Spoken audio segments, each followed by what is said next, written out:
Olá pessoal, tudo bem? Rodrigo Tavares por aqui. Este aqui é mais um Diálogos aqui no canal do Tavares. E hoje a gente vai falar sobre um tema que eu acho muito interessante, tá? Que eu acho muito importante pra gente que é escritor, que é leitura consciente. E não é a leitura consciente no sentido da close reading, da leitura atenta.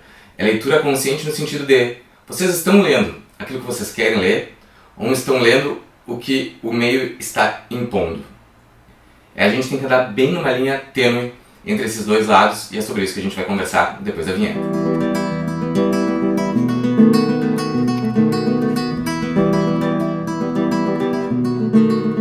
Tudo bem, pessoal? E antes da gente continuar com o nosso tema, eu vou pedir que vocês curtam esse vídeo, compartilhem e se inscrevam aqui no canal. Por que eu acho que esse tema é muito importante pra gente que é escritor? Porque a gente tem que ficar, eu acho que no meio do caminho. Porque se a gente vai ler só aquilo que a gente quer, e por exemplo, eu sou uma pessoa que gosta muito de livros clássicos, mas eu sou um escritor contemporâneo, eu estou vivendo no presente. Esse livro clássico é muito bom, a gente aprende muito com os clássicos, tá? Pode se inspirar, pode aprender muito com eles. Mas a gente também não pode ficar deslocado daquilo que está sendo produzido no momento, a gente tem que se comunicar com os nossos pares. Então é mais ou menos nesse sentido que eu falo da leitura consciente. Porque se de um lado a gente tem que ter uma autonomia e ler aquilo que a gente realmente quer ler e vai procurar para ler, por outro lado a gente também precisa, a gente tem este compromisso com o meio de saber o que está sendo produzido pelos nossos pares para conhecer. Então eu vou dividir este tema em dois, tá? Primeiro é a questão da escolha consciente. Por que eu trago isso? Bom, hoje em dia a gente vive numa época de muita informação via rede social, Instagram, YouTube, e quando eu comecei a publicar ali o Andarilhos em 2017, as indicações de livro eram bem orgânicas, tu tinha que tentar entrar em contato com alguém, conversar, mostrar teu livro, a pessoa lia, gostava, indicava, e enquanto as grandes editoras estavam muito focadas ainda na velha publicidade, de páginas de jornal, resenhas em jornais, etc., grandes, só que conforme os anos foram passando e eles viram que os próprios independentes e as editoras pequenas começaram a ganhar espaço justamente por essa proximidade com produtores de conteúdo, o capitalismo chegou na internet. As grandes editoras, elas vieram com muito dinheiro, decididas de tomar esse espaço, e foi o que aconteceu.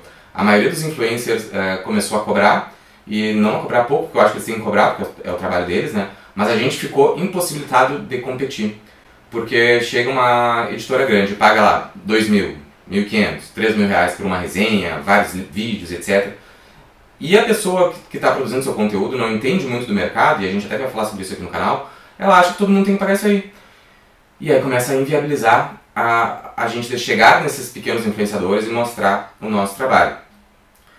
E aí o que aconteceu? Hoje em dia, se tu vai olhar os perfis dos influenciadores e o que as pessoas acabam lendo, tá todo mundo nas mesmas coisas. É os últimos lançamentos das editoras grandes, lá de vez em quando algum independente como eu consegue furar essa bolha, mas é bem difícil.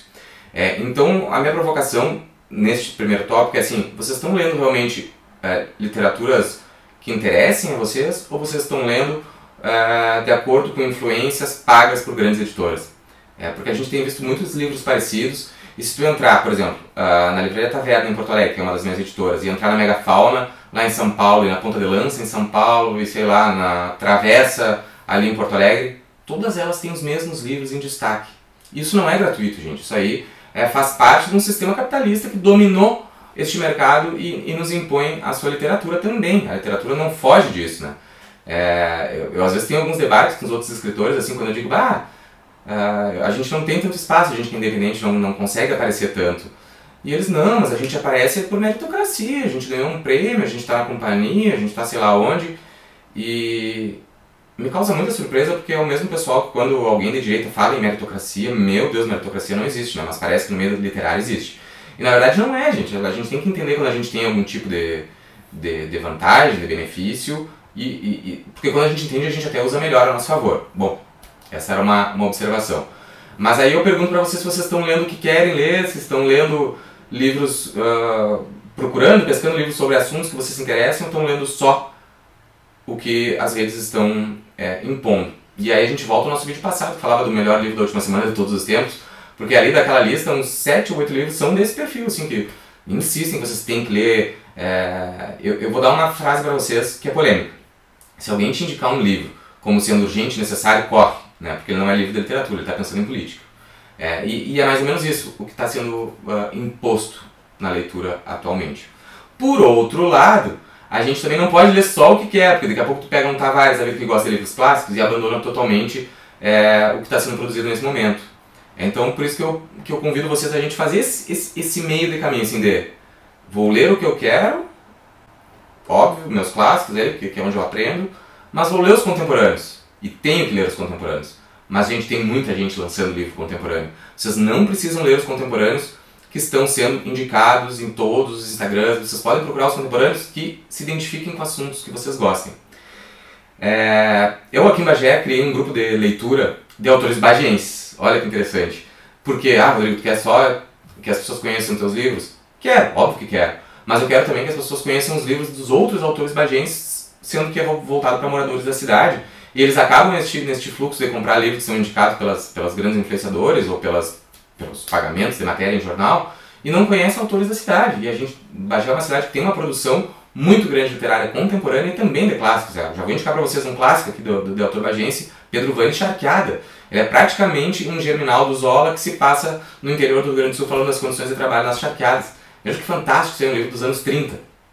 E óbvio que a gente tem os contemporâneos, tem Fernando Rich, José Francisco Botelho, Rodrigo Tavares, e esse aqui que eu vou indicar para vocês é O Nanai, do meu amigo Valdomiro Martins, meu amigo conterrâneo aqui, Valdomiro Martins.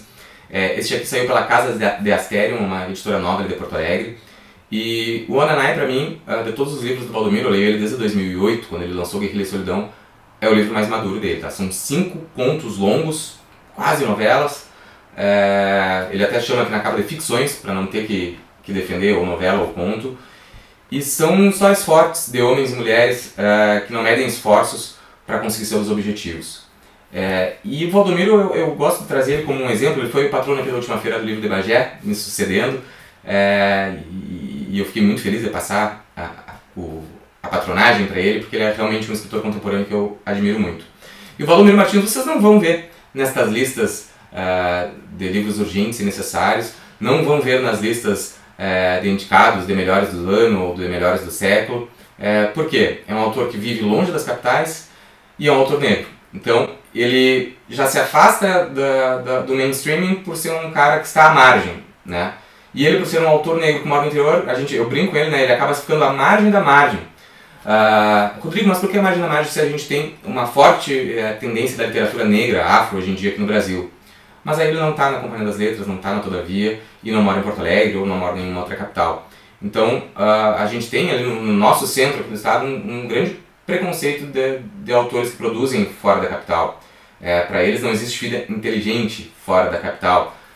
E é uma pena isso, porque perdem de conhecer um livro como Onanai.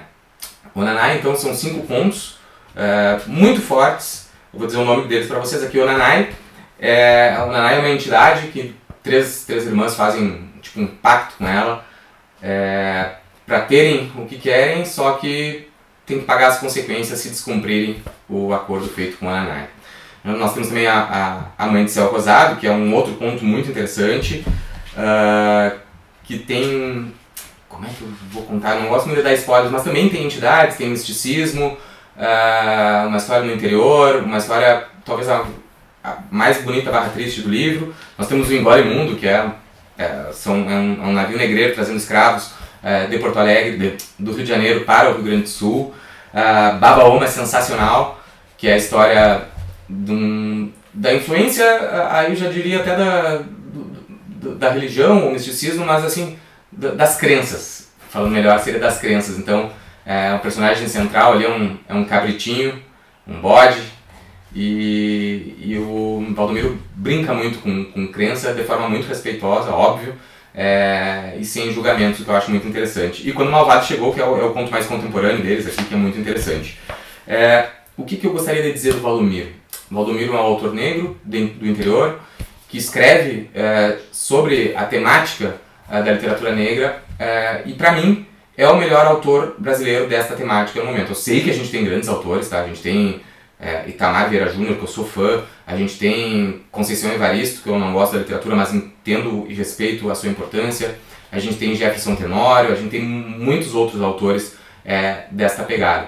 Mas o Valdomiro Martins, diferente deles, e eu acho que é isso que tanto me encanta na literatura do Valdomiro, ele não se prende a maniqueísmos, ele não se prende ao fácil, porque em muitas dessas literaturas que a gente vê, literatura afro-contemporânea, se coloca ali o protagonista como uma vítima e o exemplo de bondade, e tudo que acontece é por culpa dos outros, e por outro lado, seja o patrão, ou o branco, ou o antagonista, é a soma de todos os maus. E esse tipo de maniqueísmo acaba sendo muito fácil para o escritor e muito maniqueísta, né? Muito, sabe, não é real. Todos nós somos um pouco bons e um pouco maus. E os personagens do Valdomiro ficam nesta parte cinza da atividade humana. Ninguém é 100% bom, ninguém é 100% mal. Nem eu, nem tu que está aí me olhando. Então eu recomendo fortemente, vou deixar o link aqui, o Nanai de Valdomiro Martins. Conheçam também as outras obras dele. Guerrilha e Solidão, basicamente a história sobre a perspectiva negra da Revolução Farroupilha, lançado em 2008, ou seja, além de tudo ele é um precursor desse novo momento da literatura negra brasileira contemporânea, né? Já que em 2008 ele já fazia isso. Depois nós temos o Duque da Senzala, que trata um pouco da Revolução de 93, o Nanai, que é o penúltimo livro dele, ele tem uma grande produção, e um que foi lançado agora, em outubro de 2025, se chama O Negro da Casa. Esse ainda está na minha lista dos próximos livros. Mas a minha dica é essa, e chamar vocês a procurar lerem livros contemporâneos de temas que vocês gostem e procurem autores novos. Não fiquem só na banalidade aí dos que são indicados por todo mundo. Tem muita literatura boa, escondida, e contem comigo para ajudar a espalhar esses autores. Então é isso, pessoal. Peço mais uma vez que vocês deixem um comentário, curtam, compartilhem este vídeo com seus amigos para o canal chegar cada vez mais longe. Tchau!